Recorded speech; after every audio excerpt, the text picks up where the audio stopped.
Good morning, student. I hope you all are keeping well.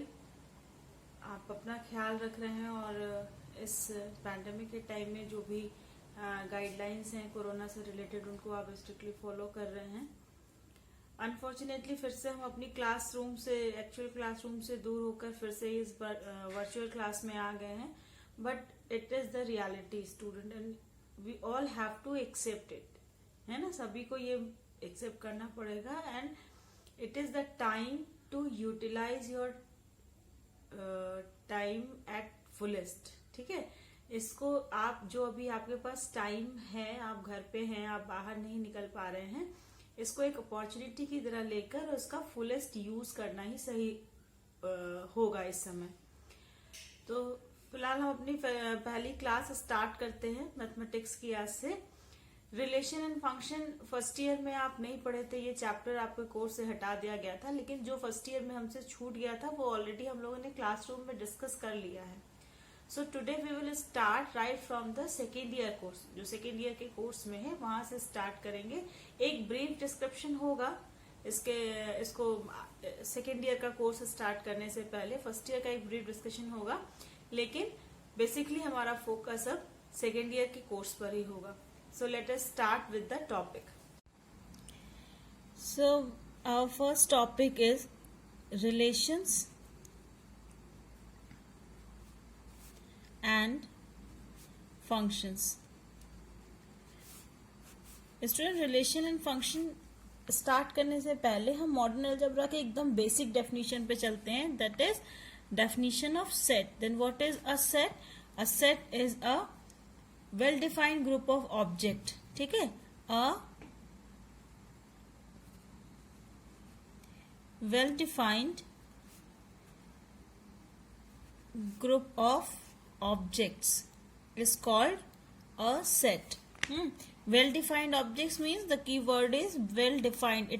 It means that कि elements एकदम definite होने चाहिए कि whether this element is in the group or not. ठीक है, ये ग्रुप में है या नहीं है. सेट्स के कई सारे डिफरेंट टाइप्स होते हैं और आपने उन सभी टाइप्स के बारे में ऑलरेडी पढ़ रखा है. Non empty set, empty set, singleton set, countable set, uncountable set.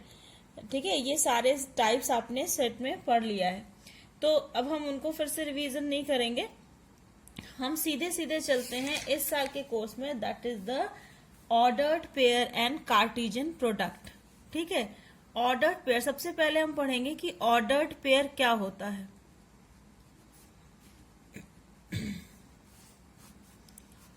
Ordered pair जैसे कि हम पहले भी डिस्कस कर चुके हैं कि हर किसी भी जब हम कोई भी डेफिनेशन पढ़ते हैं ना तो उसका सारा जिस्ट उसके नाम में ही होता है. ऑर्डर्ड पेयर है ना, तो पेयर ऑब्वियसली यहाँ पे दो एलिमेंट्स या दो नंबर्स की बात हम कर रहे हैं. ऑर्डर्ड का क्या मतलब हुआ कि वो एक निश्चित क्रम में हो. ठीक है, ऑर्डर्ड पेयर या क्रमागत युग्म. युग्म या पेयर मतलब होता है हमेशा दो. ठीक है, दो एलिमेंट्स, कोई भी एलिमेंट्स या दो नंबर. ऑर्डर्ड मतलब जब वो एक निश्चित क्रम में हो तो उसे हम ऑर्डर्ड पेयर कहते हैं, जिसमें कि जो नंबर की पोजीशन है, जैसे हम कोऑर्डिनेट लिखते हैं ना एक्स वाई, जो पहला है वो हमेशा एक्स एक्सिस को रिप्रेजेंट करता है, एक्स एक्सिस पे ये नंबर होता है, और जो दूसरी जगह लिखा है ये वाई एक्सिस पर रिप्रेजेंट होता है. ऐसा नहीं है कि ये एक्स है तो एक्स एक्सिस पर है और ये वाई है तो वाई एक्सिस पर है. अगर हम इसे वाई एक्स लिखें तो भी ये जो नंबर होगा ना वाई, ये एक्स एक्सिस पर ही डिनोट होगा, और ये एक्स जो नंबर है ये वाई एक्सिस पर डिनोट होगा. क्योंकि ये हम हमेशा मान के चलते हैं जो पहला नंबर है वो एक्स एक्सिस का है और जो दूसरा नंबर है वो वाई एक्सिस का है. ठीक है, तो ऐसे पेयर, ऐसे नंबर जिसमें उनकी पोजीशन मैटर करती है कि वो पहले लिखे हुए हैं या वो बाद में लिखे गए हैं, इन ऐसे पेयर्स को हम ऑर्डर्ड पेयर्स या क्रमित युग्म कहते हैं. ठीक है, जहां पे क्रम ही प्रधान होता है, पहला हमेशा पहले आएगा और दूसरा हमेशा दूसरे पे आएगा. इसे हम कहते हैं ऑर्डर्ड पेयर या क्रमित युग्म. अब हम देखते हैं कार्तीय गुणनफल क्या होता है. कार्तीय गुणनफल, या इंग्लिश में इसे बोलेंगे कार्टेशियन प्रोडक्ट।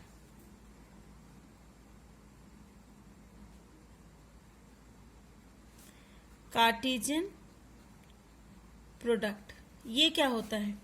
जब हम दो नॉन एम्प्टी सेट्स लेते हैं, सपोज करो पहला सेट ए हमने लिया 1 2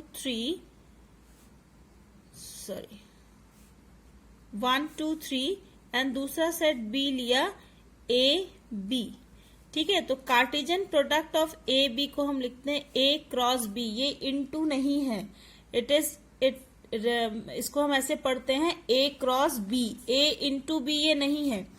मॉडर्न अलजेब्रा में एडिशन, सब्ट्रैक्शन, मल्टीप्लिकेशन जैसे ऑपरेशंस नहीं होते हैं। ये हम पहले क्लासरूम में डिस्कस कर चुके हैं कि मॉडर्न अलजेब्रा में डिफरेंट टाइप के ऑपरेशंस होते हैं, जैसे इंटरसेक्शन, यूनियन, कॉम्प्लीमेंट। ठीक है, इस तरह के एप्लीकेशंस ऑपरेशंस होते हैं। तो ये क्या है? ये ए क्रॉस बी है, which represent the Cartesian product of A and B. तो ये कार्टेशियन प्रोडक्ट कैसे निकालते हैं? इसमें ए क्रॉस बी का कार्टेशियन प्रोडक्ट मतलब हुआ कि ए के सभी एलिमेंट्स का बी के सभी एलिमेंट्स के साथ ऑर्डर्ड पेयर का सेट। ठीक है, चूंकि ए पहले लिखा है इसलिए हर एक पेयर में ए का एलिमेंट पहले आएगा। बी बाद में लिखा है यानी हर एक पेयर में बी का एलिमेंट बाद में आएगा। ठीक, तो ये हो जाएगा 1 A 1 B 2 A 2 B 3 A 3 B. It is the Cartesian product. अगर हम इसको सेट बिल्डर फॉर्म में लिखें तो ए क्रॉस बी और Cartesian product of A and B is the set of all ordered pairs A B such that A belongs to A and B belongs to B. जो set बाद में लिखा है उसका एलिमेंट भी बाद में आएगा। अब अगर हम इसी को लिखते बी क्रॉस ए, तो बी क्रॉस ए क्या होता? ये भी सेट ऑफ ऑर्डर्ड पेयर्स होता, लेकिन इसमें बी के एलिमेंट्स पहले आते और ए के एलिमेंट्स बाद में। यानी B cross A is the Cartesian product of ordered pairs, set of ordered pairs B A such that B belongs to B and A belongs to A. ये होता है Cartesian product. Cartesian product is nothing but a set of all ordered pairs AB such that A belongs to A and B belongs to B। ठीक है, अब obviously जब ये ordered pair अलग अलग हैं, ये AB है ये BA है, तो ये दोनों अलग अलग ordered pair हुए, तो इसका मतलब क्या हुआ कि A क्रॉस B और B क्रॉस A भी डिफरेंट सेट्स होंगे। ये A क्रॉस B या B क्रॉस A सेट की सभी प्रॉपर्टीज को होल्ड करते हैं, क्योंकि ये भी एक सेट है। फर्क क्या है? जब आपने सिंपल सेट पढ़ा था तो उसमें एलिमेंट होते थे ना, अलग अलग एलिमेंट होते थे। अब ये एक नए तरीके का सेट है जिसके एलिमेंट सिंगल एलिमेंट्स ना होके इसके एलिमेंट्स क्या हैं? ऑर्डर्ड पेयर्स हैं। तो जब हम सेट पढ़ते हैं तो हमने देखा था कि सेट में हम एलिमेंट्स का ऑर्डर चेंज कर सकते हैं। जैसे 1 2 3 है तो 2 3 1 भी लिख सकते हैं, ये भी सेम सेट ही होगा। ऐसे ही ए क्रॉस बी में भी या बी क्रॉस ए में भी हम इन एलिमेंट्स को आगे पीछे कर सकते हैं, लेकिन किसी भी ऑर्डर्ड पेयर के अंदर पोजीशन चेंज नहीं कर सकते। इसी ए क्रॉस बी को हम चाहें तो 1B 1A फिर 3A फिर 2A फिर 2B फिर 3B इस तरह से लिख सकते हैं, है ना। एलिमेंट्स को हमने आगे पीछे शफल कर दिया है। सभी एलिमेंट्स हैं, 1A 1B भी है, 2A 2B है, 3A 3B है, सभी वही एलिमेंट्स हैं, हमने बस उन्हें आगे पीछे कर दिया है। तो भी ये सेम सेट को ही रिप्रेजेंट करेगा। क्यों? क्योंकि इसके अंदर जो पेयर्स थे, पेयर्स की पोजीशन चेंज नहीं हुई। अगर पेयर्स की पोजीशन चेंज हो जाती तो ये गलत हो जाता।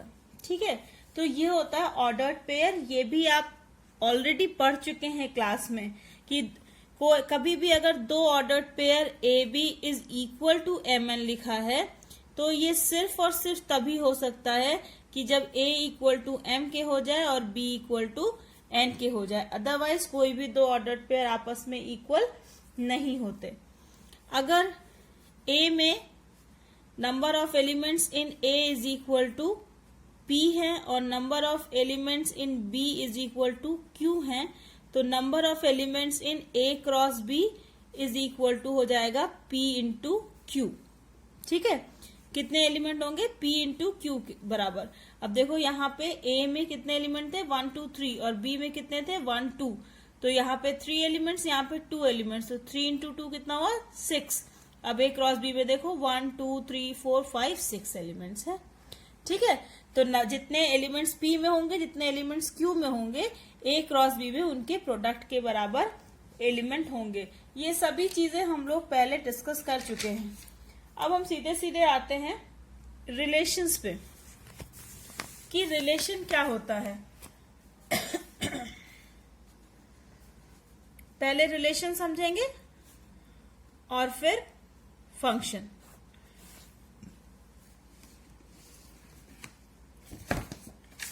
जब भी हम किसी रिलेशन से पहले हम टर्म पढ़ेंगे बाइनरी, हम लोग जो पढ़ेंगे इस कोर्स में वो एक्चुअली हमें बाइनरी रिलेशंस पढ़ने हैं। बाइनरी रिलेशंस क्या होते हैं? ऐसे रिलेशंस जो ए से ए पर, मतलब सेम सेट से सेम सेट पर डिफाइंड होते हैं, उन्हें हम बाइनरी रिलेशंस कहते हैं। रिलेशंस एक्चुअली क्या होते हैं कि अगर ए कोई नॉन एम्प्टी सेट है, A and B, if A and B are any two non-empty set,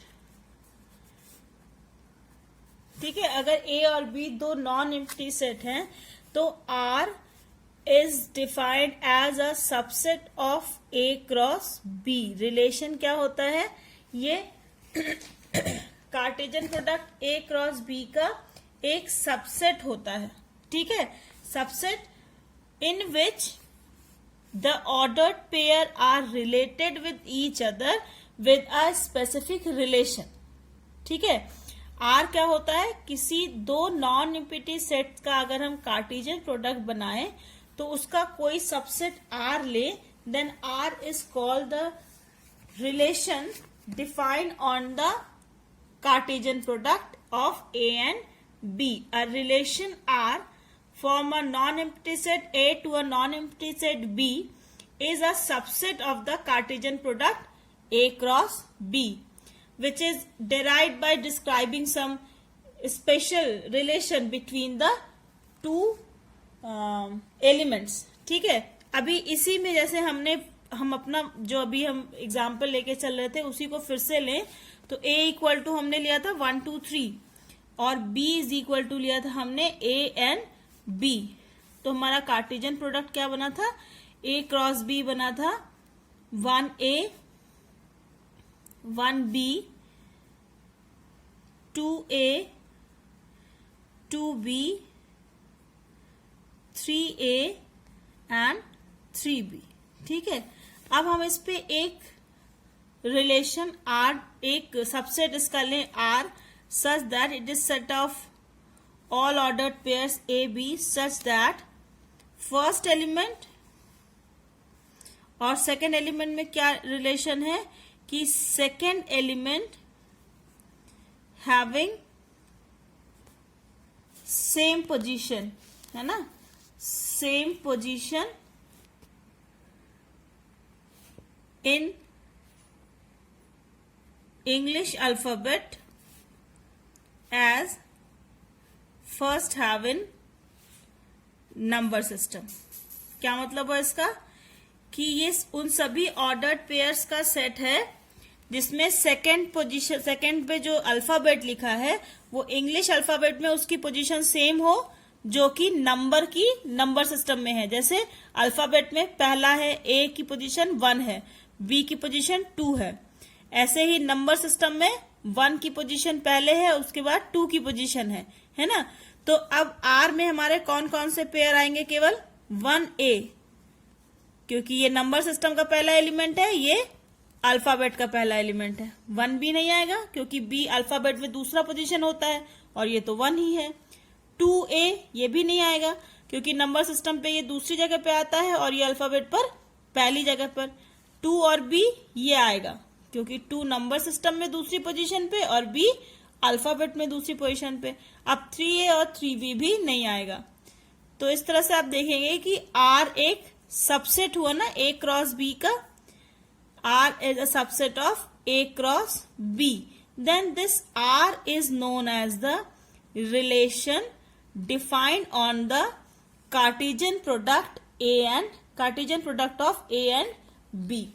ठीक है, इसमें एलिमेंट्स एक स्पेसिफिक रिलेशन के द्वारा एक दूसरे से रिलेटेड है। हमेशा जब भी हम रिलेशन डिफाइन करेंगे तो रिलेशन के लिए 2 चीजें चाहिए होती है ना, इसीलिए हम ऑर्डर्ड पेयर का सेट बनाते हैं और फिर उसमें रिलेशन डिफाइन करते हैं। रिलेशन कभी भी किसी एक एलिमेंट या किसी एक नंबर से डिफाइन नहीं किया जा सकता। आपकी फैमिली मेंबर्स के साथ रिलेशन बताने के लिए आप अकेले इंडिविजुअल का रिलेशन बताया जा सकता है? नहीं बताया जा सकता ना। आपके साथ आपका भाई होना चाहिए या बहन होना चाहिए जिससे हम रिलेशन डिफाइन कर पाए कि ही इज योर ब्रदर और शी इज योर सिस्टर, इस तरह से। तो जब भी हम रिलेशन की बात करते हैं तो इसका मतलब हम कम से कम 2 लोगों की बात कर रहे हैं। So it is relation. ठीक है, अब रिलेशन किसी कार्टेशियन प्रोडक्ट पे कितने रिलेशन डिफाइन किए जा सकते हैं? अभी हमने देखा कि R is a subset of A cross B। A cross B का सबसेट है। A क्रॉस B क्या है? एक सेट है। तो किसी भी सेट के नंबर ऑफ सबसेट्स कितने होते हैं? Number of subsets of a set is equal to 2 to the power n। तो therefore number of relations on set A cross B is equal to 2 to the power A cross B में कितने element अभी हमने देखा था? P into Q। तो A to the power P into Q relations जो हैं वो डिफाइन किए जा सकते हैं किसी भी कार्टेशियन प्रोडक्ट पे। ठीक है, अब हम देखते हैं बाइनरी क्या होता है। Binary relation. What is binary relation? Binary relation मतलब होता है a relation defined from set A to A। Relation defined on set A to A। ठीक है, मतलब R is defined on A cross A। अगर किसी नॉन एम्प्टी सेट का उसी सेट के साथ हम कार्टेशियन प्रोडक्ट ले और फिर उस पे कोई रिलेशन R डिफाइन करें तो ऐसे रिलेशन को हम बाइनरी रिलेशन कहते हैं। ठीक है, इस तरह के रिलेशंस को हम बाइनरी रिलेशंस कहते हैं। रिलेशंस 3 तरह के होते हैं जो आपको पढ़ने हैं, टाइप्स ऑफ रिलेशन। पहला रिफ्लेक्सिव, दूसरा सिमेट्रिक,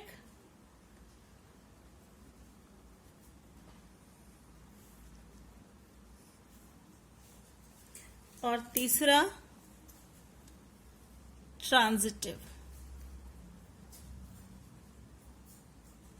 इस 3 तरह के रिलेशंस मेनली आपको पढ़ने हैं। फिर तो बाकी आपको एंटी सिमेट्रिक भी पढ़ना है, आइडेंटिटी भी पढ़ना है, इक्विवेलेंस रिलेशन भी पढ़ना है, लेकिन मेनली रिफ्लेक्सिव, सिमेट्रिक और ट्रांजिटिव, ये 3 तरह के रिलेशंस पढ़ना है। एंटी सिमेट्रिक भी पढ़ेंगे कि क्या डिफरेंस है सिमेट्रिक और एंटी सिमेट्रिक, इसमें भी पढ़ेंगे एंटी सिमेट्रिक रिलेशंस। और 5th है इक्विवेलेंस रिलेशन। Equivalence relation. ये 5 रिलेशन हम डिस्कस करेंगे, लेकिन ये हम अगली क्लास में डिस्कस करेंगे। और आप सभी के लिए ये होमवर्क है कि आप जितना आपको फर्स्ट ईयर में पढ़ाया, फर्स्ट ईयर का रिवीजन कराया गया था, आप उसे पढ़ेंगे। और साथ ही साथ जो आज मैंने पढ़ाया है इसको और डिटेल में अपनी एनसीईआरटी की बुक और जो आपके पास साइड बुक है उससे पढ़ेंगे और इसकी एक प्रॉपर नोट्स बनाएंगे।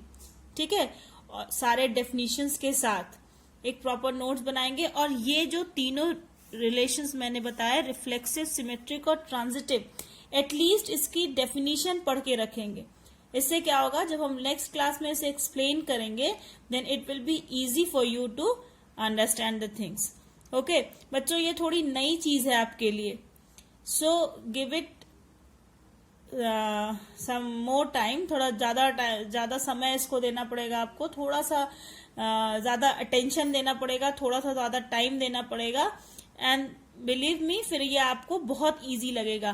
But first time it is new for you, so हो सकता है कि आपको लगे कि कैसा है, बहुत डिफिकल्ट है। बट बिलीव मी, थोड़ा सा अटेंशन आप देंगे, it will be very easy for you. So जितना आज पढ़ाया गया है उसको रिवीजन कीजिए और ये इन डेफिनेशंस को at least once go through the definitions. फिर जब हम डिस्कस करेंगे इसे क्लास में, then it will be better for you. So till then, good bye.